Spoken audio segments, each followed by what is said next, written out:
In front of me is Motorola Moto G50, and let me show you how to reset app preferences on this device.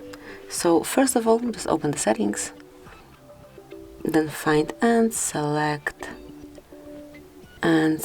display, and here you will notice a wallpaper under advanced settings. So just mark it, and it's time to select the source that you would like to pick your wallpaper from. It can be one from Live Wallpapers, Photos, or General Wallpapers album. Let me pick Wallpapers, and here you've got them all. You can pick whatever you want, some of Live Wallpapers, your own photos.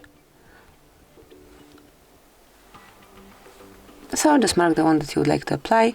You can set it as only you want to, for example this way, and then tap on confirmation mark. Finally decide if you want it to cover your home screen only, just your lock screen, or both of them. I will pick both, and that's it. As you can see from now on, this brand new wallpaper is covering both your home and lock screen. And this is it, that would be all. Thank you for watching. Please subscribe our channel and leave the thumbs up.